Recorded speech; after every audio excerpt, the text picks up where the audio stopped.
আওয়ামী লীগ সভাপতি ও প্রধানমন্ত্রী শেখ হাসিনার স্বদেশ প্রত্যাবর্তন দিবস আজ। ৩৬ বছরে ১৫ বার সশস্ত্র হামলা হলেও সুরাহা হয়নি কোনো মামলার। পরিবেশ রক্ষায় সেন্ট মার্টিনের ১০৬টি হোটেল, মোটেল এবং রিসোর্ট ভেঙে ফেলতে যাচ্ছে অধিদপ্তর। জীববৈচিত্র্যের ক্ষতি করায় জরিমানাও গুনতে হবে ভবন মালিকদের। ফসল উৎপাদনে জলবায়ু পরিবর্তনের নেতিবাচক প্রভাব এবং নানা রোগের প্রকোপ মোকাবেলায় গবেষণায় বরাদ্দ বাড়ানোর তাগিদ। চলছে শস্য বীমা চালুর প্রক্রিয়া। বনানীতে ২ শিক্ষার্থীর পর আবারও গণমাধ্যমে আলোচনায় করাইল বস্তির গার্মেন্টস শ্রমিক ধর্ষণের খবর।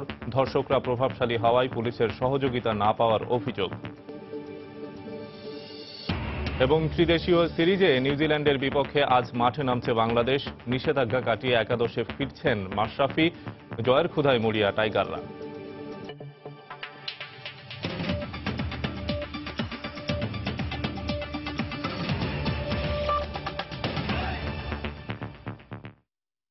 সময় সংবাদের সঙ্গে আছি আমি শফিক মোহাম্মদ।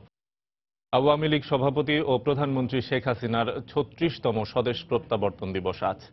দীর্ঘ নির্বাসন শেষে ১৯৮১ সালের এই দিনে ভারতের রাজধানী দিল্লি থেকে কলকাতা হয়ে ঢাকায় এসে পৌঁছান তিনি। সেদিন ঝড় বৃষ্টি উপেক্ষা করে লাখ লাখ মানুষ তাকে বিমানবন্দরে স্বাগত জানায়। সেই সময় শেখ হাসিনার দেশে ফিরে আসা তার নিজ দল এবং জাতির জন্য একটি নতুন অধ্যায়ের সৃষ্টি করে বলে মনে করেন রাজনৈতিক বিশ্লেষকরা। আরো জানাচ্ছেন রোজিনা রোজি। ১৯৮১ সালের ১৭ই মে বিকেল ৪:৩০। প্রিয় মাতৃভূমির টানে অগণিত মানুষের ভালোবাসায় সিক্ত হয়ে দেশে ফিরলেন বঙ্গবন্ধু কন্যা শেখ হাসিনা। তাকে এক নজর দেখার জন্য ঝড় বৃষ্টি উপেক্ষা করে সেদিন সারা দেশ থেকে লাখো মানুষ ছুটে আসেন বিমানবন্দরে। ১৯৭৫ সালে বাবা বঙ্গবন্ধু শেখ মুজিবুর রহমান সহ পরিবারের সদস্যদের হত্যা করা হলেও বিদেশে থাকায় প্রাণে বেঁচে যান তিনি ও তার বোন শেখ রেহানা। এরপর নানা ষড়যন্ত্রের শিকার হয়ে দীর্ঘ ৬ বছর দেশে ফিরতে পারেননি তারা। বিদেশে থাকাকালেই ১৯৮১ সালের ফেব্রুয়ারি মাসে জাতীয় সম্মেলনের মাধ্যমে শেখ হাসিনাকে আওয়ামী লীগের সভাপতি নির্বাচিত করা হয়। তিনি ৬ বছর পরে যখন আসলেন তখন কিচ্ছু নেই, তার পরিবারের কোনো সদস্য নেই, প্লাস তার সন্তানদেরকেও বিদেশে লেখাপড়ার কারণে রেখে আসতে হয়েছে, প্লাস প্রতিটি মুহূর্তে তার জীবনের ঝুঁকি। যে অবস্থাটা জিয়াউর রহমান সৃষ্টি করেছিল সেই প্রক্রিয়ার বিরুদ্ধেই তো এই স্বতঃস্ফূর্ত উচ্ছ্বাস ছিল সেদিন তার আগমনকে কেন্দ্র করে, এবং সেই অবস্থাটা মোকাবেলা করেই তো তিনি দেশকে আজকে এখানে আনতে সক্ষম হয়েছেন। সাহসী নেতৃত্বের কারণে শেখ হাসিনা আজ বিশ্ব দরবারে একজন প্রজ্ঞাবান নেতা হিসেবে নিজেকে প্রতিষ্ঠিত করতে পেরেছেন বলে মনে করেন তার সহকর্মীরা। এগিয়ে যাওয়ার দেশ হিসেবে আপনার দৃষ্টান্ত স্থাপন করেছে প্রধানমন্ত্রী শেখ হাসিনার নেতৃত্বে। এর পিছনে তার যে নিরলস আপনার পরিশ্রম, মৃত্যুঞ্জয়ী তার যে সাহস, তাকে আজকে এই পর্যায়ে নিয়ে এসছে। তিনি আজকে শুধু বাংলাদেশের নেত্রী নন, তিনি আজকে সারা দুনিয়ার কাছে একটি সাহসী নেত্রী হিসেবে বিবেচিত হয়েছে। দেশের দুঃসময়ে শেখ হাসিনা ফিরে না আসলে স্বাধীনতা বিরোধীরা দেশকে অন্ধকারে ঠেলে দিত বলে মনে করেন এই রাজনৈতিক বিশ্লেষক। জিয়াউর রহমান এই লোকটি, এই মানুষটি একদিকে অর্থ আর অন্যদিকে ষড়যন্ত্র এবং ভীতি, এই দুটো এই যে অস্ত্রগুলো প্রয়োগ করে বিভিন্ন রাজনৈতিক দলের মধ্যে ভাঙন সৃষ্টি করেছে, এবং সেটার বাইরে আওয়ামী লীগও ছিল না। এবং শেখ হাসিনা যদি সেই সময়টায় ফিরে না আসতেন তাহলে তো বাংলাদেশের যে অন্ধকার, সে অন্ধকার প্রলম্বিত হতো। বলিষ্ঠ নেতৃত্বের কারণে শেখ হাসিনা তৃতীয়বারের মতো প্রধানমন্ত্রীর দায়িত্ব পালন করছেন। তিনি তার মেধা ও যোগ্যতা দিয়ে দেশের গণ্ডি পেরিয়ে আন্তর্জাতিক স্বীকৃতি অর্জনের পাশাপাশি দেশকে বিশ্ব দরবারে এক অনন্য উচ্চতায় নিয়ে গেছেন বলে মনে করেন রাজনৈতিক বিশ্লেষকরা। রোজিনা রোজি, সময় সংবাদ, ঢাকা। ১৯৮১ সালের ১৭ই মে দেশে এসে আওয়ামী লীগের হাল ধরার পর থেকে এখন পর্যন্ত প্রধানমন্ত্রী শেখ হাসিনাকে হত্যার উদ্দেশ্যে তার উপর সশস্ত্র হামলা হয়েছে ১৫ বার। এর মধ্যে সবচেয়ে ভয়াবহ হামলা চালানো হয় ২০০৪ সালের ২১শে আগস্ট রাজধানীর বঙ্গবন্ধু এভিনিউতে। আর তাকে হত্যার ষড়যন্ত্র করা হয়েছে ৫ বার। শেখ হাসিনার ওপর হামলার ঘটনায় মামলা হয়েছে বেশ কয়েকটি, কিন্তু এখনও কোনো মামলার সুরাহা হয়নি। মহানগর দায়রা জজ আদালতের প্রধান কৌশলী বলছেন, তদন্তকারী সংস্থার গাফিলতিই এর মূল কারণ। ১৯৮১ সালের ১৭ই মে দেশে ফেরার পর থেকেই স্বাধীনতা বিরোধী প্রতিক্রিয়াশীল গোষ্ঠী বর্তমান প্রধানমন্ত্রী শেখ হাসিনাকে হত্যা করতে সক্রিয় হয়ে ওঠে।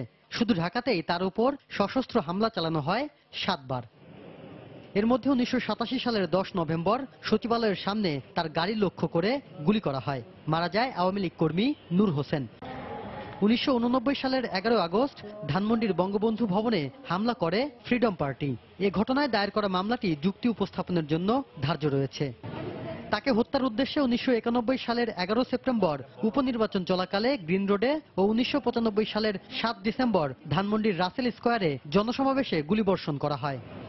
এরপর 1996 সালের 7 মার্চ বঙ্গবন্ধু এভিনিউতে বক্তৃতা দেওয়ার সময় মাইক্রোবাস থেকে সভামঞ্চ লক্ষ্য করে গুলি ও বোমা নিক্ষেপ করা হয়। 2015 সালের 7 মার্চ সোহরাওয়ার্দী উদ্যানে জনসভায় যাওয়ার পথে কাউরান বাজারে বোমা বিস্ফোরণ ঘটায় জেএমবি। আর সবচেয়ে ভয়াবহ হামলা চালানো হয় 2004 সালের 21 আগস্ট বঙ্গবন্ধু এভিনিউতে। সেখানে অল্পের জন্য প্রাণে রক্ষা পেলেও মারা যায় আওয়ামী লীগের 24 নেতাকর্মী। আলোচিত এই মামলাটি তদন্ত কর্মকর্তার জেরা চলছে। ঢাকার বাইরে চট্টগ্রামে 1988 সালের 24 জানুয়ারি, ঈশ্বরদীতে 1994 সালের 23 সেপ্টেম্বর, গোপালগঞ্জের কোটালীপাড়ায় হামলা চালানো হয় 2000 সালের 20 জুলাই। এ মামলাটি আসামিদের আত্মপক্ষ সমর্থনের জন্য ধার্য রয়েছে। খুলনায় 2001 সালের 29 মে, একই বছর 25 সেপ্টেম্বর সিলেটে, 2002 সালের 4 মার্চ নওগাঁয়, ওই বছর 30 আগস্ট সাতক্ষীরার কলারোয়ায় এবং 2004 সালের 2 এপ্রিল বরিশালে তাকে হত্যার উদ্দেশ্যে সশস্ত্র হামলা করে হুজি, জেএমবি, জামায়াত ও বিএনপি। এছাড়াও প্রধানমন্ত্রী শেখ হাসিনাকে হত্যার জন্য ষড়যন্ত্র করা হয় 5 বার। সবশেষ গত বছরের 27 ডিসেম্বর হাঙ্গেরি যাওয়ার পথে প্রধানমন্ত্রীকে বহনকারী বিমানে ইঞ্জিনে ত্রুটি দেখা দেয়। বর্তমানে মামলাটি তদন্তাধীন রয়েছে। এসব হামলায় ঢাকায় মামলা হয়েছে বেশ কয়েকটি, কিন্তু বিভিন্ন কারণে এখনো কোনো মামলারই সুরাহা হয়নি। মহানগর দায়রা জজ আদালতের প্রধান কৌশলী বলছেন, তদন্তকারী সংস্থার গাফিলতিই এর মূল কারণ। আমরা চেষ্টা করেছি যে সাক্ষীগুলো আনার জন্য, সাক্ষীর ঠিকানা যায় সাক্ষী পাওয়া যায়নি। এখানে সাক্ষীর সমান আমরা এখানে ইস্যু করে পুলিশ এটা তদন্ত ইমপ্লিমেন্ট করে। প্রসিকিউশন যারা আছে তারা তো আর সাক্ষী বাড়ি থেকে নিয়ে আসবে না, এটা পুলিশ তদন্ত সাক্ষী নিয়ে আসে। আর মামলার সুরাহা না হওয়ার পেছনে সরকারের ব্যর্থতাকেও দায়ী করছেন আওয়ামী লীগের আইন বিষয়ক সম্পাদক। এটা একদিক দিয়ে কম বেশি আমাদের বিভিন্ন সময় সরকারের ব্যর্থতা বলতে পারেন, কারণ এরা অনেক সময় তারা বলে সাক্ষী আসে না, আলামত আসে না, এইগুলো কোনো যুক্তি না। আমি মনে করি অ্যাটর্নি জেনারেল অফিসকে উদ্যোগ নেওয়া উচিত। সেই সাথে অতি দ্রুত এসব মামলার নিষ্পন্ন করার তাগিদও দিলেন তিনি। দারিদ্রতার দেশ না। শাফিন জাহিদ, সময় সংবাদ, ঢাকা। যেখানে যাবেন। স্থানীয় সরকার প্রকৌশলী অধিদপ্তরের উদ্যোগে মগবাজার মৌচাক সমন্বিত ফ্লাইওভারের কাউরান বাজারের অংশের উদ্বোধন করা হচ্ছে আজ। এই মুহূর্তে সেখানে আছেন রিপোর্টার রাশেদ লিমন। আমরা সরাসরি চলে যাচ্ছি তার কাছে। রাশেদ, এই যে কিছুক্ষণ আগেই কিন্তু বলতে গেলে এক্ষুনি কিন্তু এই মগবাজার ফ্লাইওভারের যে বর্ধিত অংশ, এই নতুন যে এই পাশটিতে আসলে অর্থাৎ মগবাজার ফ্লাইওভার বর্ধিত অংশ, এই অংশটি সোনারগাঁও পর্যন্ত যে লুপটি, সেই লুপটি উদ্বোধন করলেন স্থানীয় সরকার মন্ত্রী খন্দকার মোশাররফ হোসেন। এবং এর মাধ্যমে কিন্তু আসলে এই মগবাজার ফ্লাইওভারের যে আসলে নিয়ে যে আসলে বিভিন্ন জটিলতা বা বেশ কয়েকবার নকশা পরিবর্তনের পরে ওই যে 1996 সালের নকশা পরিবর্তনের পরে কিন্তু আসলে পূর্ণাঙ্গভাবেই আসলে সবগুলো লুপ খুলে দেওয়া হলো। আমরা যদি বলি যে এর কাজ কিন্তু প্রায় 3 দফায় কিন্তু পরিবর্তন হয়েছিল এবং 3 দফা নকশা পরিবর্তনের ফলে কিন্তু সবশেষ আজকেই বলা যায় যে পুরোপুরিভাবে শুরু করে। যদিও এই সোনারগাঁয়ের যে এই অংশটুকু, এই অংশটা কিন্তু এর আগে কিন্তু এফডিসি পর্যন্ত ছিল এবং পরবর্তীতে 2016 সালে এই নকশাটি আবার পরিবর্তন করা হয়। 2016 সালের 19 জানুয়ারি সবশেষ তৃতীয় সংশোধনীর মাধ্যমে এই নকশা পরিবর্তন করা হয় এবং তৃতীয় সংশোধনীর পরে এটি আরো বর্ধিত করে এই সোনারগাঁও পর্যন্ত এসে নামানো হয়েছে এবং সেক্ষেত্রে এই অংশটির দৈর্ঘ্য এখন 425 মিটার। এবং সবশেষ আমরা দেখেছি যে আসলে কাজ শুরু হওয়ার পরেই এই নকশা নিয়ে নানা জটিলতা থাকলেও মগবাজার ফ্লাইওভার বিশেষ করে এর যে বিভিন্নভাবে দফায় দফায় পরিবর্তন করা হয়েছে এবং এরই মধ্যে আমরা জানি যে স্থানীয় সরকার প্রকৌশল অধিদপ্তরের উদ্যোগে মগবাজার মৌচাক সমন্বিত ফ্লাইওভারের কারওয়ান বাজারের অংশের উদ্বোধন করা হলো আজ। সেখান থেকে বিস্তারিত জানাচ্ছিলেন আমাদের সহকর্মী রাশেদ লিমন। ঝিনাইদহ সদরের চুয়াডাঙ্গা গ্রামে জঙ্গি আস্তানা সন্দেহে দুটি বাড়িতে দ্বিতীয় দিনের মতো অভিযান শুরু করেছে র্যাব। সকালে র্যাব সদস্যদের আবারও বাড়ি দুটির ভেতরে ঢুকতে দেখা গেছে। এর আগে মঙ্গলবার সন্ধ্যায় প্রথম দিনের মতো অভিযানের সমাপ্তি টানে র্যাব 6-এর অধিনায়ক। সোমবার রাতে বিশেষ অভিযানে দুইজনকে আটকের পর কয়েকজন জঙ্গি বিপুল পরিমাণ বিস্ফোরক সহ চুয়াডাঙ্গা গ্রামে আত্মগোপন করে আছে বলে তথ্য দেয় র্যাবের কাছে। এরই ভিত্তিতে গভীর রাতে এই এলাকায় অভিযানে যায় তারা। এ সময় ঝিনাইদহের মহেশপুরে জঙ্গি আস্তানায় অভিযানে নিহত তুহিনের ভাই সেলিম এবং চাচাতো ভাই প্রান্তের দুটি বাড়ি ঘিরে রাখা হয়। পরে মঙ্গলবার সকালে খুলনা থেকে বোম ডিসপোজাল ইউনিট ঘটনাস্থলে পৌঁছানোর পর অভিযান শুরু করা হয়। অভিযানের শুরুতেই একটি বাড়ির পাশে বাঁশ বাগানের মাটির নিচ থেকে দুটি সুসাইডাল ভেস্ট, 4টি হাতবোমা উদ্ধার করা হয়। পরে বাড়িটির অন্যান্য স্থান থেকে শক্তিশালী বিস্ফোরক দ্রব্য সহ 15টি ডায়নামাইট স্টিক এবং বিপুল পরিমাণ বোমা তৈরির সরঞ্জাম উদ্ধার করেন তারা। এদিকে এই ঘটনায় পুরো এলাকায় থমথমে পরিস্থিতি বিরাজ করছে।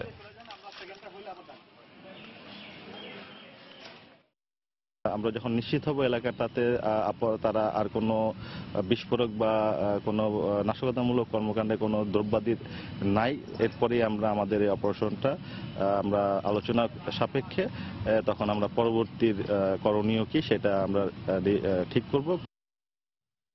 পরিবেশ ও জীববৈচিত্র্য রক্ষায় দেশের একমাত্র প্রবাল দ্বীপ সেন্ট মার্টিনের 106টি হোটেল, মোটেল এবং রিসোর্ট ভেঙে ফেলতে যাচ্ছে পরিবেশ অধিদপ্তর। আর নতুন করে কোনো স্থাপনাও করতে দেয়া হবে না সেন্ট মার্টিনে। উচ্চ আদালতের নির্দেশনা অনুযায়ী সেন্ট মার্টিনের সমস্ত স্থাপনা দ্রুত সরিয়ে নিতে পরিবেশ অধিদপ্তর মালিকদের নির্দেশ দিয়েছে। সেই সাথে এতদিন পর্যন্ত পরিবেশের ক্ষতি করায় তাদের জরিমানাও গুনতে হবে। কক্সবাজার প্রতিবেদক সুজাউদ্দিন রুবেলকে সাথে নিয়ে বিস্তারিত জানাচ্ছেন কমল দে।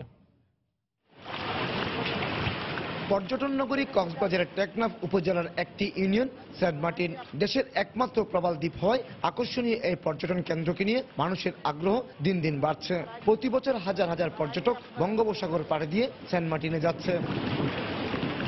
পর্যটকের সংখ্যা বাড়তে থাকায় থাকার জন্য বাড়ছে স্থাপনার সংখ্যাও। বিপুল পর্যটকের চাপ সামাল দিতে না পেরে বিপর্যস্ত হয়ে পড়েছে দ্বীপটি। এই অবস্থায় দ্বীপটিকে রক্ষায় সেখানকার সমস্ত হোটেল, মোটেল এবং রিসোর্ট অপসারণের নির্দেশ দেয় উচ্চ আদালত। যদি হোটেল, মোটেল, রিসোর্ট করতে হয় সেখানে এনভায়রনমেন্টাল ক্লিয়ারেন্স নিয়ে করতে হবে। তা আমরা কাউকে ক্লিয়ারেন্স এ পর্যন্ত দেইনি, সুতরাং ওখানে কেউই ছাড়পত্রধারী নয়, সেই হিসেবে সবগুলোই অবৈধ। যে কোনো স্থাপনা করতে গেলে পরিবেশ অধিদপ্তরের ছাড়পত্রের প্রয়োজন থাকলেও কোন রকম অনুমতি ছাড়াই সেন্ট মার্টিনে গড়ে উঠেছে 106টি হোটেল, মোটেল এবং রিসোর্ট। ছাড়পত্রের জন্য আমরা দরখাস্ত করছিলাম, ছাড়পত্র আমাদের গ্রহণ করে নেয়। দীর্ঘদিন ধরে আমরা কিন্তু ছাড়পত্র চাচ্ছি, কিন্তু ছাড়পত্র দিচ্ছে না এবং নীতিমালাও চাচ্ছি, নীতিমালাও দিচ্ছে না। আমরা চাচ্ছি যে সেটা যেভাবেও একটা নীতিমালা হয়ে আমাদের একটা ছাড়পত্র দেওয়া। এক দশক আগে সরকার সেন্ট মার্টিনকে ইকোলজিক্যাল ক্রিটিক্যাল এলাকা ঘোষণা করে। পরিবেশ সংরক্ষণ আইন এবং পরিবেশ সংরক্ষণ বিধিমালা অনুযায়ী এই এলাকায় স্থাপনা গড়ে তোলা সম্পূর্ণ নিষিদ্ধ। সেই অনুযায়ী বিগত 2009 সালে উচ্চ আদালতে একটি রিটও করা হয়। আদালতের অর্ডারের সম্মান দেখে আমরা আদালতে যাচ্ছি, উচ্চ আদালতে যাচ্ছি। আমরা রিটের সার্টিফিকেট কপি তুলে পর্যালোচনা করে আমরা করব, প্রয়োজনীয় ব্যবস্থা নেব। শুধু স্থাপনা সরিয়ে নিয়ে পার পাবে না হোটেল ব্যবসায়ীরা। এক্ষেত্রে পরিবেশ আইনে তাদের জরিমানাও গুনতে হবে। পরিবেশগত ছাড়পত্র ছাড়া কার্যক্রম চালানোর দায়ে তাদের বিরুদ্ধে উপযুক্ত ক্ষতিপূরণ আদায় করা হবে। আমাদের যে ক্ষতিপূরণের যে নির্ধারিত হার আছে সেই অনুসারে আমরা তাদের কাছ থেকে ক্ষতিপূরণ আদায় করব। 8.5 বর্গ কিলোমিটারের সেন্ট মার্টিন প্রবাল দ্বীপে স্থায়ী বাসিন্দার সংখ্যা 8000। পর্যটন মৌসুমে প্রতি রাতে 5 থেকে 6000 পর্যটক এখানে রাত্রি যাপন করে। কমল দে, সময় সংবাদ, চট্টগ্রাম। সাবেক পররাষ্ট্র সচিব এবং প্রবীণ কূটনীতিক ফারুক আহমেদ চৌধুরী আর নেই। ভোর 5টা 35 রাজধানীর স্কয়ার হাসপাতালের শেষ নিঃশ্বাস ত্যাগ করেন তিনি। ইন্না লিল্লাহি ওয়া ইন্না ইলাইহি রাজিউন। তিনি দীর্ঘদিন ধরে বার্ধক্যজনিত নানা জটিল রোগে ভুগছিলেন। 17 দিন আইসিইউতে থাকার পর চিকিৎসাধীন অবস্থায় মারা যান তিনি। তার বয়স হয়েছিল 83 বছর। দুপুরে পররাষ্ট্র মন্ত্রণালয়ে তার মরদেহ নেয়ার পর সেখানে বাদ জোহর প্রথম জানাজা অনুষ্ঠিত হবে। এরপর বাদ আসর ধানমন্ডির 7 নম্বর মসজিদে আরেক দফা জানাজা অনুষ্ঠিত হবে। এরপর আজিমপুরে তার দাফন সম্পন্ন হবে। ফারুক চৌধুরী 1984 সালে পররাষ্ট্র সচিবের দায়িত্ব পালন করেন।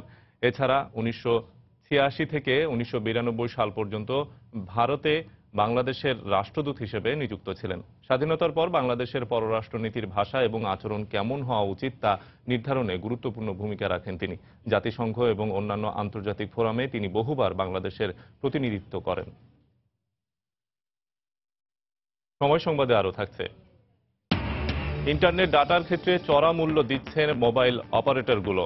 ট্যাক্স এবং ভ্যাটই বাড়তি বোঝা, দাবি ব্যবসায়ীদের।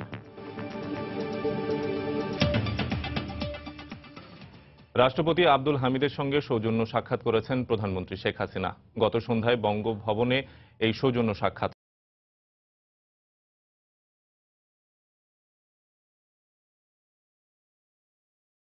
18 তারিখে ভুটান সফর সম্পর্কে রাষ্ট্রপতিকে অবহিত করেছেন প্রধানমন্ত্রী।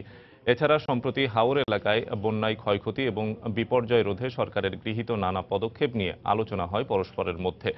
এর আগে বঙ্গভবনে রাষ্ট্রপতি আব্দুল হামিদের কাছে পরিচয়পত্র পেশ করেন তিনটি দেশের নবনিযুক্ত অনাবাসিক রাষ্ট্রদূত। নবনিযুক্ত রাষ্ট্রদূতরা হলেন কিউবার অস্কার মার্টিনেস কার্দোফেস, ফিনল্যান্ডের নিনা অ্যামব্রেল এবং সিঙ্গাপুরের রাষ্ট্রদূত ডেরেক লোহ ইডিসে।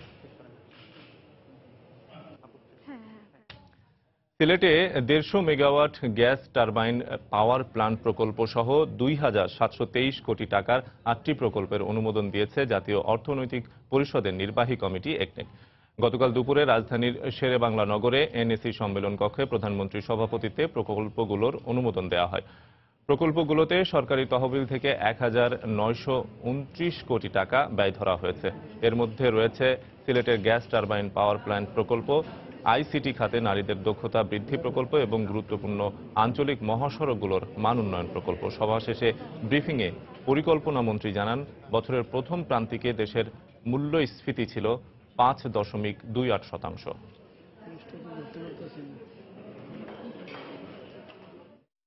সিলেটে একটা আমাদের পুরাতন গ্যাস টারবাইন পাওয়ার প্ল্যান্ট আছে।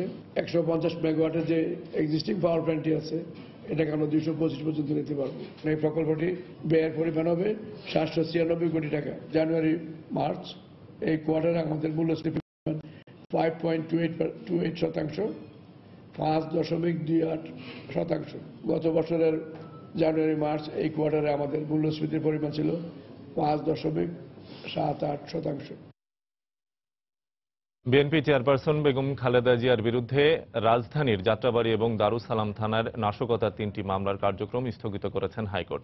একই সঙ্গে এই 3 মামলার অভিযোগপত্র আমলে নেওয়া কেন অবৈধ ঘোষণা করা হবে না তাও জানতে চেয়েছেন আদালত। মামলার কার্যক্রম স্থগিত চেয়ে বেগম জিয়ার করা এক আবেদনের প্রাথমিক শুনানি শেষে বিচারপতি মিফতা উদ্দিন চৌধুরী এবং বিচারপতি এন.এম. বশির উল্লাহর সমন্বয়ে গঠিত হাইকোর্টের দ্বৈত বেঞ্চ এই আদেশ দেন। 2015 সালের 24শে মার্চ রাজধানীর যাত্রাবাড়ীতে বাসে পেট্রোল বোমা মেরে মানুষ হত্যার দায়ে বেগম খালেদা জিয়ার বিরুদ্ধে 2টি মামলা করে পুলিশ। গাড়ি ভাঙচুর এবং বাসে আগুন দেওয়ার ঘটনায় রাজধানীর দারুস সালাম থানায় অপর মামলাটি হয় একই বছরের 3 মার্চ। এই নিয়ে বেগম জিয়ার বিরুদ্ধে দায়ের হওয়া নাশকতার মোট 11টি মামলার কার্যক্রম স্থগিত করল হাইকোর্ট।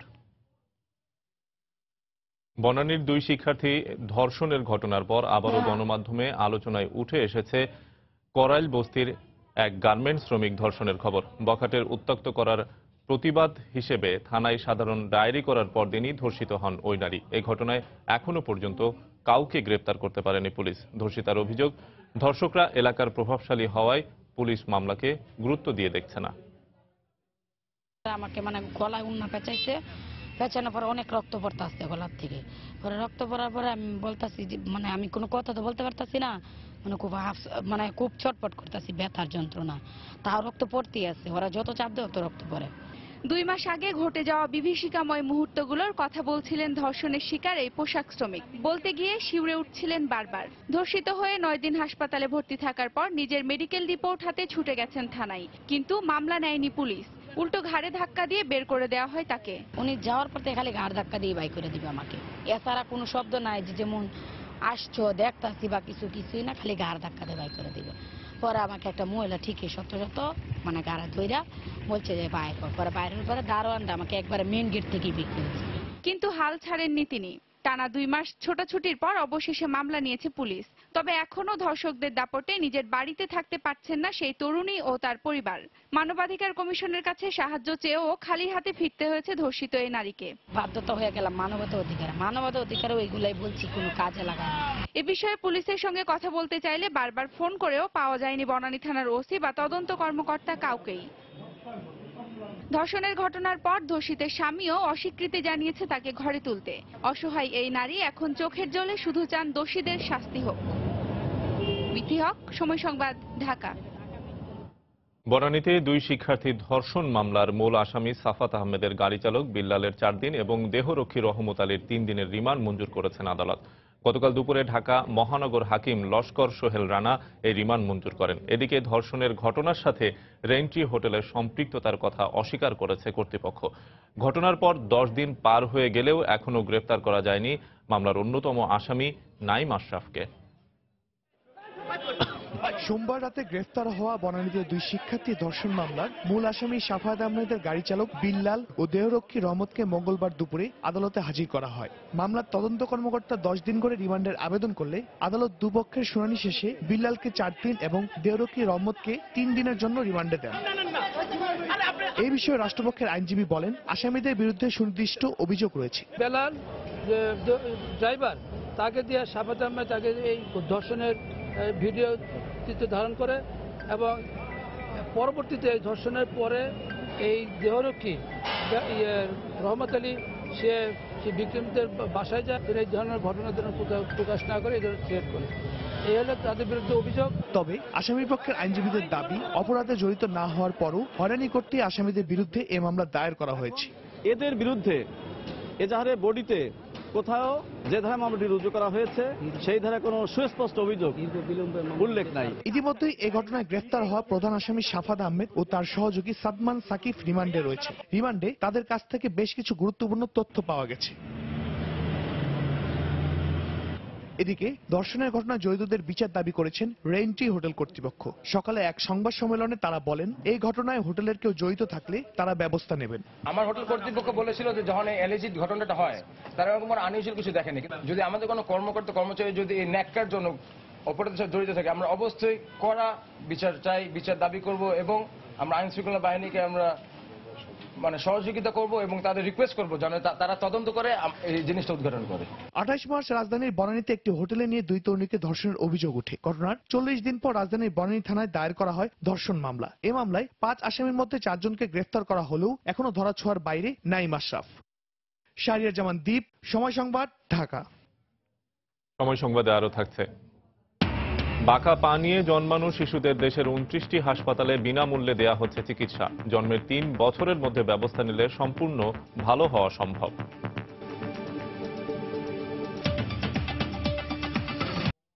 চাল ও গম সংগ্রহের টাকা কৃষি কার্ড এবং কৃষকদের ব্যাংকের অ্যাকাউন্টের মাধ্যমে পরিশোধ করা হবে বলে জানিয়েছেন খাদ্যমন্ত্রী অ্যাডভোকেট কামরুল ইসলাম। গতকাল সকালে ঠাকুরগাঁও জেলা প্রশাসন কার্যালয়ে জেলা খাদ্য কর্মকর্তাদের সাথে মতবিনিময় সভায় একথা বলেন তিনি। চলতি মৌসুমে রংপুর বিভাগে চাল ও গম সংগ্রহে 160 জন মিলারের সঙ্গে চুক্তিবদ্ধ হয়েছেন বলে জানিয়েছে খাদ্য বিভাগ। জেলা রিপোর্টারদের পাঠানো তথ্য এবং ছবি নিয়ে ডেস্ক রিপোর্ট। প্রতি বছরের মতো এবারও সরাসরি কৃষকদের কাছ থেকে ধান, চাল ও গম সংগ্রহ করছে সরকার। এবার কৃষকদের কাছ থেকে প্রতি কেজি 24 টাকা দরে 7 লাখ টন বোরো ধান এবং 34 টাকা কেজি দরে 8 লাখ টন চাল সংগ্রহ করা হবে। এরই ধারাবাহিকতায় মঙ্গলবার ঠাকুরগাঁওয়ে জেলা প্রশাসক কার্যালয়ে খাদ্য কর্মকর্তা ও মিল মালিকদের সাথে মতবিনিময় করেন খাদ্যমন্ত্রী অ্যাডভোকেট কামরুল ইসলাম। অনুষ্ঠানে জেলার 37টি মিল মালিক 2500 মেট্রিক টন চাল সংগ্রহের জন্য সরকারের সঙ্গে চুক্তিবদ্ধ হন। এ সময় মন্ত্রী বলেন, কৃষকদের স্বার্থের কথা চিন্তা করেই উচ্চ আমদানি শুল্ক প্রত্যাহার করছে না সরকার। গোডাউনের সামনে লিস্টটা নিয়ে দেওয়া হবে, কৃষকদের তালিকাটা নিয়ে দেওয়া হবে, কারা কারা এই গোডাউনে মাল দিতে পারবে। এক কর্নার থেকে দাবি উঠেছিল আমরা ইন্ডিয়ার থেকে যে মাল আমদানি করছি, খাদ্য আমদানি হচ্ছে, তার থেকে ট্যারিফ উঠিয়ে দেওয়ার জন্য 28% ট্যারিফ। আমাদের মাননীয় প্রধানমন্ত্রী রাজি হন নাই। কেন রাজি হন নাই? যে ট্যারিফ উঠিয়ে দেওয়ার পরে ইন্ডিয়ার থেকে আবার চাল আসা শুরু হবে এবং তখন কৃষকদের ক্ষতি হবে। আমরা প্রয়োজনে আন্তর্জাতিক বাজার থেকে আমরা আমদানি করব, চাল আমদানি করব। আমাদের একটা ভুল প্রচারণ হচ্ছে যে আমরা সংগ্রহ করতে পারছি না, আমরা কেউ কোনো কল মালিক আমাদের সাথে চুক্তিবদ্ধ হচ্ছে না, এই যে একটা ভুল মেসেজ যাচ্ছে, কল মালিকটা এখনই আমার সাথে চুক্তিবদ্ধ হবে অনেকেই। ঠাকুরগাঁও থেকে বিকেলে খাদ্যমন্ত্রী অ্যাডভোকেট কামরুল ইসলাম রংপুরে যান। রংপুরে জেলা প্রশাসন কার্যালয়ে খাদ্য বিভাগের পক্ষ থেকে বিভাগের 30 জন মিলারের কাছ থেকে 2500 মেট্রিক টন চাল কেনার বিষয়ে চুক্তি করা হয়। হাওড় অঞ্চলের ক্ষতিকে কেন্দ্র করে বাজারে একটা অস্থিতিশীল অবস্থা সৃষ্টি করার জন্য চেষ্টা করছে এক শ্রেণীর অসাধু মজুদদারেরা। হয়তো কিছু কিছু মিল এটার সাথে জড়িত থাকতে পারে। আমাদের মজুদ এখন এমন অবস্থায় নামে নাই যে সেই আমাদের ভীতির কারণ হতে পারে। এ নিয়ে চলতি মৌসুমে রংপুর বিভাগে 160 জন মিলারের সঙ্গে ধান, চাল ও গম সংগ্রহের চুক্তি করা হয়েছে। এইবারও সেভাবে আপনারা। তাসমিন আফরোজ, সময় সংবাদ। আপনারা কাজ করবেন। রেলের পশ্চিমাঞ্চলে বাণিজ্যিক পণ্য পরিবহনের সুযোগ পাচ্ছে না রাজশাহীর ব্যবসায়ী এবং কৃষকরা। কমছে স্বল্প দূরত্বে মালামাল পরিবহনের সুবিধাও। সড়কে পণ্য নিয়ে নানা প্রতিবন্ধকতায় বিকল্প হিসেবে রেলপথ সুবিধা চাচ্ছেন ব্যবসায়ীরা। তবে রেলের পশ্চিমাঞ্চল কর্তৃপক্ষ বলছে ব্যবসায়ীদের আগ্রহের কমতি সহ নানা জটিলতার কারণে এখন পণ্য পরিবহন সম্ভব নয়। আব্দুল সালামের তোলা ছবিতে রাকিবুল হাসানের প্রতিবেদন। একসময় এই অঞ্চলে বাণিজ্যিক পরিবহনে অপরিহার্য ছিল রেল রুট, তবে দিনে দিনে সংকুচিত হয়েছে সে পথ। রাজশাহী ঢাকা রুটে সরাসরি একাধিক ট্রেন চলাচলের এক যুগের বেশি সময়েও বাণিজ্যিক সুবিধা মিলছে না। এই সুবিধা নেই সম্প্রতি ইন্দোনেশিয়া ও ভারত থেকে আনা নতুন কোচেও। এতে সড়ক পথেই গন্তব্যে যাচ্ছে কৃষিপণ্য। সড়কে অবরোধ, ধর্মঘট, দুর্ঘটনা ও চাঁদাবাজি সহ নানা কারণে বাড়ছে পরিবহন ব্যয়। পরিবহন সংগঠনগুলোর হিসাবে কেবল রাজশাহী থেকে সড়কপথে প্রতিদিন 600 ট্রাক তাজা মাছ, সবজি ও অন্যান্য বাণিজ্যিক পণ্য যাচ্ছে ঢাকা ও চট্টগ্রামে। এতে পরিবহন খরচ ছাড়িয়েছে কোটি টাকা। ব্যবসায়ীদের দাবি, রেল সুবিধা পেলে অর্ধেকে নেমে আসবে এ খরচ। হরতাল হলে তো কাঁচামাল যাইতে পারে না, যদি সুবিধা হয় তাহলে ট্রেনে পাঠাতাম। চান্দা টান্দালে গাড়ির ভাড়া এডু মালের পরে উঠে। রেল কমিউনিকেশন যদি আরো উন্নত হয় তাহলে পণ্য পরিবহনে আমাদের অনেক সাশ্রয় হবে এবং আমাদের পণ্যের গুণগত মানও ঠিক থাকবে। তবে পশ্চিমাঞ্চল রেলের শীর্ষ কর্মকর্তা বলছেন, ব্যবসায়ীরা মুখে বললেও তাদের আগ্রহ কম। আর ব্যবসায়ী নেতাদের দাবি, সুবিধা পেলে রেলকে পণ্য যোগান দিতে সক্ষম তারা। যখন 93 দিন হরতাল ছিল তখন আমরা ট্রাই করে দেখেছি, আমরা স্পেশাল লাগেজ ভ্যান আমরা ঢাকার সাথে রাজশাহী এবং খুলনার সাথে বিভিন্ন বেল্টের সাথে আমরা ট্রাই করে দেখেছি, খুব লাভজনক হয় না। রেলকে আমি অনুরোধ করবো যে ওনারা যদি রেল ব্যবস্থা যোগাযোগ ঢাকা এবং চিটাগাং পর্যন্ত আমাদের কানেক্টেড করে দেয়, রেলের যে ডিমান্ড আছে পণ্য বহন করার যে ডিমান্ড লাগবে আমরা তাদের সাথে যোগাযোগ করব, সে পণ্য অবশ্যই রাজশাহী থেকে যাবে। নতুন ট্রেনে কারিগরি সমস্যা ও বঙ্গবন্ধু সেতু দিয়ে পণ্যবাহী ট্রেন পরিবহনে সমস্যা থাকায় অতিরিক্ত কিছু এখনই সম্ভব নয় বলে জানালেন রেলের এই কর্মকর্তা। যখন বঙ্গবন্ধু সেতু পৃথক একটা রেলওয়ে ব্রিজ হবে তখন লাগেজ ভ্যান যে যত নিতে পারবে, কোনো সমস্যা হবে না। রেলের পশ্চিমাঞ্চলের দেয়া তথ্য মতে রাজশাহী থেকে চলাচলকারী 3টি লোকাল ও মেইল ট্রেনের একটি লাগেজ ভ্যান রয়েছে। এতে পরিবহন সময় বেশি লাগায় কিছু ওষুধ ও বোর্ডের পরীক্ষার খাতা ছাড়া বাণিজ্যিক পণ্য পরিবহন হচ্ছে না। রাকিবুল হাসান, সময় সংবাদ, রাজশাহী। দীর্ঘ 9 মাস ধরে সাতক্ষীরার নারী ও শিশু নির্যাতন দমন ট্রাইব্যুনালের বিচারক না থাকায় বিচার কাজে নেমে এসেছে স্থবিরতা। এরই মধ্যে প্রায় 3000 মামলার জট তৈরি হয়েছে। এতে দুর্ভোগে পড়েছেন বিচার প্রার্থীরা। সংকট নিরসনে সংশ্লিষ্ট কর্তৃপক্ষকে দ্রুত পদক্ষেপ নেওয়ার আহ্বান আইনজীবীদের। মমতাজ আহমেদ বাপ্পির তথ্য এবং ছবি নিয়ে ডেস্ক রিপোর্ট।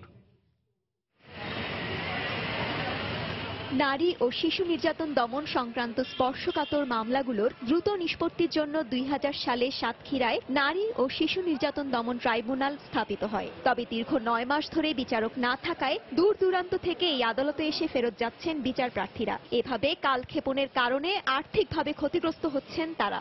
জজ সাহেব না থাকে আমাদের খুব হয়রানি হচ্ছে, যে কারণে আমাদের এসে ফিরে যেতে হয়। এই যে জজ সাহেব না পাই তাহলে আমরা কিভাবে কেসটা সংশোধন হবে? পয়সা কড়ি সব যাচ্ছে, কিন্তু আমি ন্যায্য বিচার পাচ্ছি না। 2 বছর ধরে আসছে, অথচ কোনো কিছুই তার নিষ্পত্তি হচ্ছে না।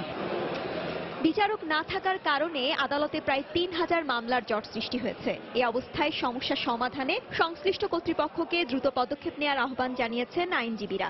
যারা বিচার প্রার্থী তাদের আমরা জব দিতে পারি না, বিভিন্ন সময় তারা হয়রান আছে। বিচার না পেয়ে শুধু মামলার একটা তারিখ নিয়েই চলে যেতে হচ্ছে তাদের। অনতিবিলম্বে একজন নিয়মিত বিচারক আমরা পাই, এর জন্য আমরা সকলে ঊর্ধ্বতন কর্তৃপক্ষের সদয় দৃষ্টি এবং সহানুভূতি কামনা করছি। গত বছরের 12 জুলাই বিচারক আবু মনসুর মোহাম্মদ জিয়াউল হক বদলি হলে নারী ও শিশু নির্যাতন দমন ট্রাইব্যুনাল বিচারক শূন্য হয়ে পড়ে। সময় সংবাদ, সাতক্ষীরা। দেশে খাদ্য চাহিদা মেটানোর পাশাপাশি শিল্পের কাঁচামাল যোগাতে গুরুত্বপূর্ণ ভূমিকা পালন করছে কৃষিখাত। তবে ফসল উৎপাদনে একদিকে জলবায়ু পরিবর্তনের নেতিবাচক প্রভাব আর অন্যদিকে বাড়ছে নানা রোগের প্রকোপ। এসব মোকাবেলায় জাত উন্নয়ন এবং উদ্ভাবন সহ কৃষি গবেষণায় বরাদ্দ বাড়ানোর দাবি কৃষিবিদ ও অর্থনীতিবিদদের। ফসলের নিরাপত্তায় শস্য বীমা চালু করতে প্রয়োজনে বিশেষ সুবিধা দেওয়ার কথা বলছেন তারা। এজন্য বাজেটে বরাদ্দ বাড়ানোর পক্ষে মত তাদের। বদলে যাচ্ছে প্রকৃতি, পাল্টে যাচ্ছে জলবায়ুর ধরন। এসবের নেতিবাচক প্রভাব পড়েছে ফসল উৎপাদনেও। সম্প্রতি অতিবৃষ্টি ও পাহাড়ি ঢলে দেখা দেওয়া বন্যায় সুনামগঞ্জে নষ্ট হয়েছে 1,67,000 হেক্টর জমির ফসল। ক্ষতিগ্রস্ত হয়েছে অন্তত 2.5 লাখ কৃষক। গমের পর দেশের বিভিন্ন স্থানে প্রধান খাদ্যশস্য ধানেও দেখা দিয়েছে ব্লাস্ট রোগ। প্রকৃতির রূপ পরিবর্তনের সাথে সাথে কৃষিতে যোগ হচ্ছে নানা চ্যালেঞ্জ। এসব বিষয় মাথায় রেখে দেশের প্রতিটি বাজেটে গুরুত্ব দেওয়া হয়েছে কৃষি খাতকে। গত 5 অর্থ বছরে এ খাতে বরাদ্দ দেওয়া হয়েছে 65,831 কোটি টাকা। তবে বরাদ্দ করা এই অর্থের সিংহভাগ ব্যয় হয়েছে সার, তেল ও বীজের ভর্তুকিতে। উপেক্ষিত থেকে গেছে শস্য বীমা চালুর মতো প্রকল্প।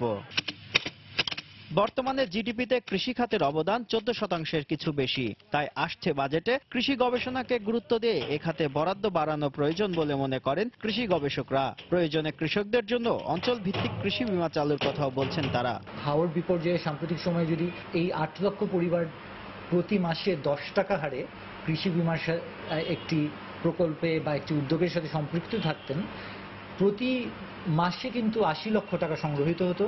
তখন ত্রাণ কার্য পরিচালনার দায় আকস্মিকভাবে সরকারের ঘাড়ে চেপে বসবে না। ধানের চারাটা যদি ট্রান্সপ্লান্টার দিয়ে লাগালে 15 দিন বয়সের চারা লাগানো যায়, তাহলে ব্রিদান 29 লাগালেও কিন্তু 10 দিন থেকে 15 দিন আগে এটা হারভেস্ট করতে পারবে।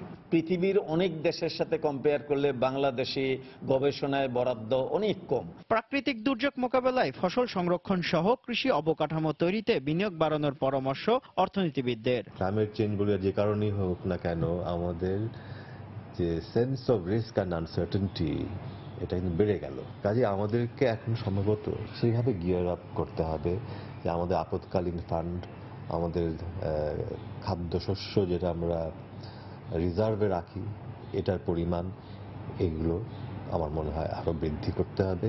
উন্নয়ন কার্যক্রমের ধারাবাহিকতা ধরে রাখতে বরাদ্দকৃত অর্থ ছাড় ও যথাযথ ব্যয় নিশ্চিত করার দাবিও তাদের। শুভ খান, সময় সংবাদ, ঢাকা। মুগুর পা বা বাঁকা পা নিয়ে শিশুর জন্ম এখন কোনো অভিশাপ নয়। জন্মের পর 3 বছরের মধ্যে চিকিৎসা নিলে এটি সম্পূর্ণ ভালো হয়। জন্মগত এই পঙ্গুত্বের জীবন থেকে মুক্তি দিতে 2009 সাল থেকে স্বাস্থ্য মন্ত্রণালয় অস্ট্রেলিয়া ভিত্তিক দাতা সংস্থা গ্লেনকোর সহযোগিতায় জাতীয় ক্লাব ফুড প্রকল্প চালু করেছে। এই প্রকল্পের অধীনে দেশে 29টি হাসপাতালে ওয়াক ফর লাইফ নামে কেন্দ্র স্থাপন করে বিনা খরচে চিকিৎসা দেওয়া হচ্ছে। কেন্দ্রগুলো থেকে চিকিৎসা নিয়ে পঙ্গুত্ব থেকে রক্ষা পাওয়া শিশুদের বাবা মায়েরা মহা খুশি। নওশাদ আহমেদ চৌধুরীর ক্যামেরায় বিস্তারিত জানাচ্ছেন ইকরামুল কবির। অভাবী জনপদ সুনামগঞ্জের দুয়ারা বাজারের নুরুল হকের 8 ছেলে মেয়ের মধ্যে এক ছেলে জন্ম নেয় বাঁকা পা নিয়ে। অভাব অনটনের পাশাপাশি পর্যাপ্ত সুযোগ সুবিধা না থাকায় 8 বছরের শিশুর বাঁকা পা সোজা করা সম্ভব হয়নি। শেষমেশ শরণাপন্ন হন ওসমানী মেডিকেল কলেজ হাসপাতালের ওয়াক ফর লাইফ কেন্দ্রে। আমি করছি না স্যার, আমার দুশো গেছে বুঝলি, আমি একবার আইরা গেছে আগদি সিলেট 3 বছরের ভিতরে বাচ্চা চিকিৎসা করেন। আর আমার ইউভার বয়স উঠে গিয়ে 4 বছর গেছিল কি ডাক্তারি, তাই ডাক্তারি খরচ না, 1 বছরের 2 বছর লাগে। 2010 সালের জুনে চালু হওয়া এই কেন্দ্রে চলতি মাসের 18 তারিখ পর্যন্ত 786 জন শিশুর পায়ে চিকিৎসা দিয়ে স্বাভাবিক করা হয়েছে। সন্তানের বাঁকা পা ভালো হওয়ায় হাসি মুখে বাড়ি ফিরছেন পিতামাতা। এই 6টা ব্যান্ডেজ নিতে যে সময় লাগছে সেই সময়ে আমার বেবি সুন্দর হয়ে গেছে পাটা। জন্মের 1 মাস পর থেকে চিকিৎসা শুরু হয়েছে। 3 মাস পরেই আলহামদুলিল্লাহ পাটা বাঁকা ছিল, ওই প্লাস্টারের মাধ্যমে 3-4টা প্লাস্টার, তারপরে প্রথম মাসে জুতা পরার পর থেকে পাটা সোজা হয়ে গেছে।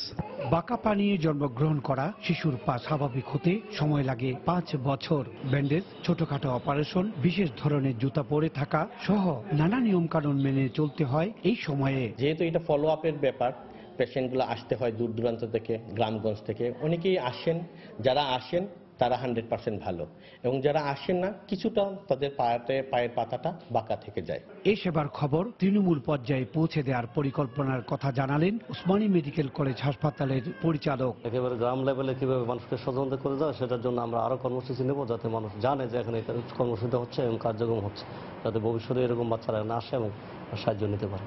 2009 সাল থেকে চলতি বছরের মার্চ পর্যন্ত দেশের 29টি কেন্দ্রের মাধ্যমে 19,087 জন শিশুকে সেবা দেওয়া হয়েছে। ইকরামুল কবির, সময় সংবাদ, সিলেট। বিভিন্ন অপারেটরে কল রেট কমলেও ইন্টারনেটের ডাটার ক্ষেত্রে তার চড়া মূল্য ধার্য রেখেছে বলে অভিযোগ করেছেন গ্রাহকরা। আইএসপি এবং পিএসটিএন গ্রাহকদের ইন্টারনেট সংযোগে ট্যাক্স এবং ভ্যাট আরোপকে বাড়তি বোঝা বলে মনে করছেন এই খাতের ব্যবসায়ীরা। এই বাস্তবতায় big data for big impact theme সামনে রেখে পৃথিবীর অন্যান্য দেশের মতো বাংলাদেশেও পালিত হচ্ছে world telecommunication and information society day 2017। দেখুন আমার তৈরি একটি রিপোর্ট। কথা বন্ধু মোবাইল ফোন, ব্যক্তি আর প্রাতিষ্ঠানিক কথোপকথনে আজকে নেই এর ব্যবহার। প্রযুক্তির এই অভিনব আবিষ্কার আজ ইন্টারনেটের ফেসবুক সহ বিভিন্ন সামাজিক যোগাযোগ মাধ্যম, ইমেইল, ব্যবসায়িক ও পারস্পরিক স্বার্থ সংশ্লিষ্ট তথ্য আদান প্রদান সহ বিভিন্ন ক্ষেত্রে ব্যবহার হচ্ছে। বিটিআরসির তথ্য বলছে চলতি বছরের ফেব্রুয়ারি মাসে দেশে মোট মোবাইল গ্রাহক ছিল প্রায় 13 কোটি। অন্যদিকে দেশে মোট ইন্টারনেট গ্রাহকের 95% মোবাইলের মাধ্যমে ইন্টারনেট সেবা নিচ্ছেন।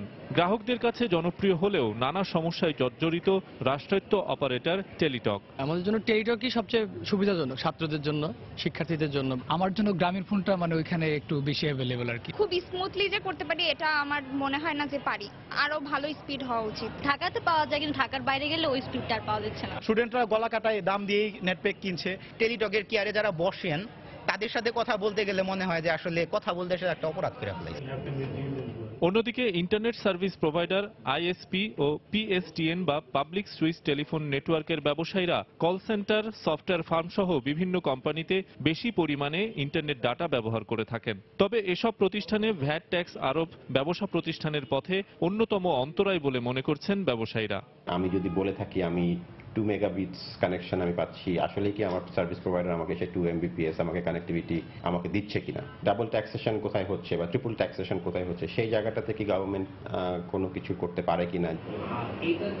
অধিক মানুষকে তথ্য প্রযুক্তির আওতায় আনতে ব্যান্ডউইথ রেট কমানোর দাবি জানিয়েছেন প্রযুক্তি বিশেষজ্ঞরা। যত বেশি ডেটা আপনার কাছে অ্যাভেলেবল হবে, এই ডেটার অ্যানালাইসিসের মাধ্যমে আপনি আসলে তত বেশি সামনের দিকে এগিয়ে যেতে পারবেন। ব্যান্ডউইথটাকে যদি আমরা একটা হাইওয়ের সাথে তুলনা করি, তো একজন সাধারণ মানুষ সে কেন ভ্যাট ট্যাক্স দিবে? সার্ভিসটা যারা প্রোভাইড করবে এটা আসলে তাদের দায়িত্ব হবে। টেলিটকের সেবার মান বাড়ানোর পাশাপাশি সারা দেশে ব্রডব্যান্ড ইন্টারনেট চালুর পরিকল্পনার কথা বলছে বিটিআরসি।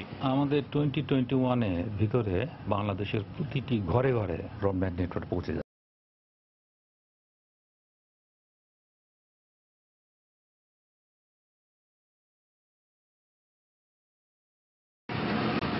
ব্যক্তি থেকে শুরু করে প্রাতিষ্ঠানিক যোগাযোগের ক্ষেত্রে বৈপ্লবিক পরিবর্তন আনা আবিষ্কার মোবাইল ফোনে ইন্টারনেটের সংযোজনের ফলে বিশ্বের সাথে তাল মিলিয়ে অদম্য গতিতে এগিয়ে চলেছে বাংলাদেশ। তাই ইন্টারনেটের ব্যান্ডউইথ এবং কল রেট কমিয়ে প্রযুক্তির খোলা জানালা সবার জন্য উন্মুক্ত করে দেওয়ার দাবি জানিয়েছেন ভোক্তা এবং প্রযুক্তিবিদেরা। শফিক মোহাম্মদ, সময় সংবাদ, ঢাকা। দেশের বাইরের খবর। তুর্কি প্রেসিডেন্ট রিসেপ তাইপ এরদোয়ানের সঙ্গে হোয়াইট হাউসে বৈঠক করেছেন মার্কিন প্রেসিডেন্ট ডোনাল্ড ট্রাম্প। সিরিয়ায় কুর্দি বিদ্রোহীদের যুক্তরাষ্ট্রের অস্ত্র সরবরাহের ঘোষণা, সিরিয়া বিষয়ে রাশিয়ার সঙ্গে তুরস্কের সখ্য এবং যুক্তরাষ্ট্রের নির্বাসিত ধর্মীয় নেতা ফেতুল্লাহ গুলেনকে তুরস্কের কাছে হস্তান্তরের মতো বিষয়গুলো তাদের মধ্যে আলোচনা হয়েছে বলে মনে করা হচ্ছে। প্রেসিডেন্ট এরদোয়ানের সঙ্গে বৈঠকের পর সংবাদ সম্মেলনে তুরস্ককে যুক্তরাষ্ট্রের পুরনো মিত্র বলে উল্লেখ করেন মার্কিন প্রেসিডেন্ট। আইএস এবং বিচ্ছিন্নতাবাদী কুর্দিস্তান ওয়ার্কার্স পার্টি পিকেকের বিরুদ্ধে লড়াইয়ের আঙ্কারা ওয়াশিংটন ঘনিষ্ঠভাবে কাজ করছে বলে জানান তিনি। সিরিয়ায় যুদ্ধ বন্ধে তুরস্কের উদ্যোগের ভূয়সী প্রশংসা করে তিনি বলেন, মধ্যপ্রাচ্যে শান্তি এবং স্থিতিশীলতায় ভবিষ্যতে যুক্তরাষ্ট্র তুরস্কের সঙ্গে আরও ঘনিষ্ঠভাবে কাজ করবে। বাণিজ্যিক সম্পর্ক উন্নয়ন এবং যুক্তরাষ্ট্র থেকে অস্ত্র কেনার ব্যাপারে তুর্কি প্রেসিডেন্টের আলোচনা করেছে বলে জানান ট্রাম্প। অন্যদিকে মার্কিন প্রেসিডেন্ট হিসেবে ডোনাল্ড ট্রাম্পের নির্বাচিত হওয়ায় মধ্যপ্রাচ্য সংকট নিরসনে ওই অঞ্চলের দেশগুলোতে আশার আলো সঞ্চার করেছে বলে মন্তব্য করেছেন প্রেসিডেন্ট এরদোয়ান।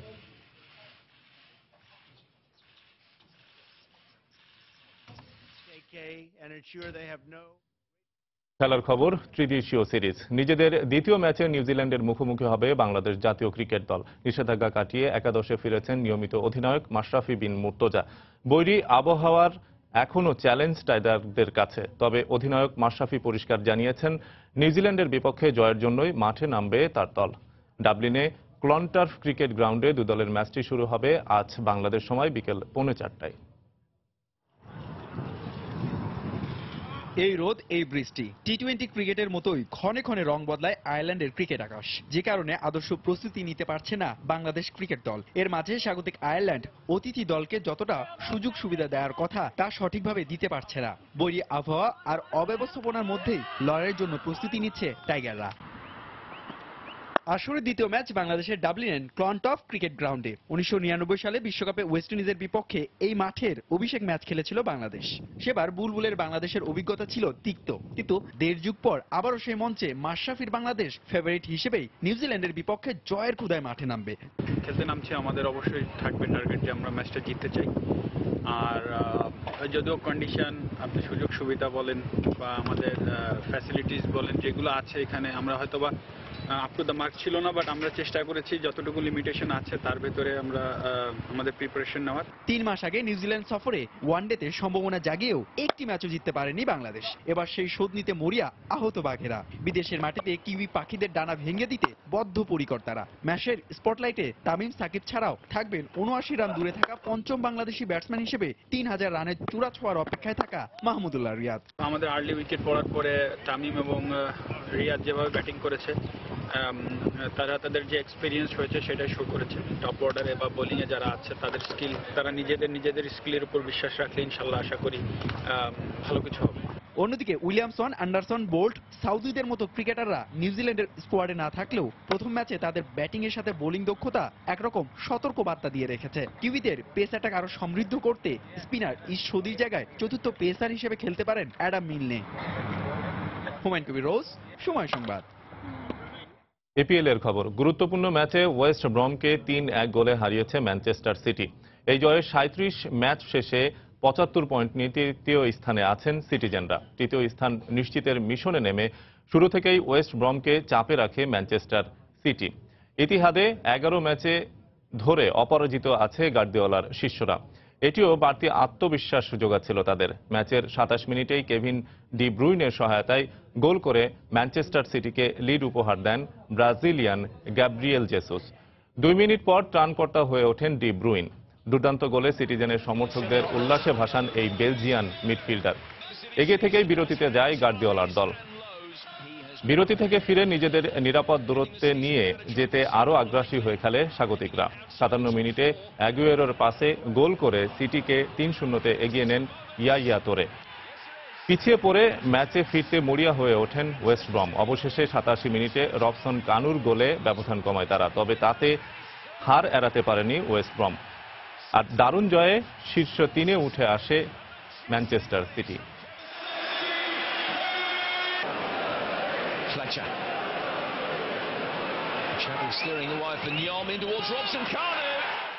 এ পর্যায়ে শীর্ষ সংবাদ জানিয়ে দিচ্ছি আরেকবার। আওয়ামী লীগ সভাপতি এবং প্রধানমন্ত্রী শেখ হাসিনার স্বদেশ প্রত্যাবর্তন দিবস আজ। 36 বছরে 15 বার সশস্ত্র হামলা হলেও সুরাহা হয়নি কোনো মামলার। পরিবেশ রক্ষায় সেন্ট মার্টিনের 106টি হোটেল, মোটেল এবং রিসোর্ট ভেঙে ফেলতে যাচ্ছে অধিদপ্তর। জীববৈচিত্র্যের ক্ষতি করায় জরিমানাও গুনতে হবে ভবন মালিকদের। ফসল উৎপাদনে জলবায়ু পরিবর্তনের নেতিবাচক প্রভাব এবং নানা রোগের প্রকোপ মোকাবেলায় গবেষণায় বরাদ্দ বাড়ানোর তাগিদ। চলছে শস্য বীমা চালুর প্রক্রিয়া। বনানীতে 2 শিক্ষার্থীর পর আবারও গণমাধ্যমে আলোচনায় করাইল বস্তির গার্মেন্টস শ্রমিক ধর্ষণের খবর। ধর্ষকরা প্রভাবশালী হওয়ায় পুলিশের সহযোগিতা না পাওয়ার অভিযোগ। এবং ত্রিদেশীয় সিরিজে নিউজিল্যান্ডের বিপক্ষে আজ মাঠে নামছে বাংলাদেশ। নিষেধাজ্ঞা কাটিয়ে একাদশে ফিরছেন মাশরাফি, জয়ের ক্ষুধায় মরিয়া টাইগাররা। এই ছিল এখনকার মতো। যে কোনো খবর পেতে ভিজিট করুন সময়নিউজ.tv। যে কোনো বাংলা লিঙ্ক ও রবি নম্বর থেকে সময় সংবাদের খবর, অনুষ্ঠান সম্পর্কে জানতে এবং যে কোনো তথ্য সময় সংবাদকে জানাতে ডায়াল করুন 16242 নম্বরে। এছাড়া এইমাত্র পাওয়া খবর আপনার মোবাইলে পেতে SMS করুন *BN লিখে পাঠিয়ে দিন 16242 নম্বরে। আর সঙ্গে থাকুন সময়ের।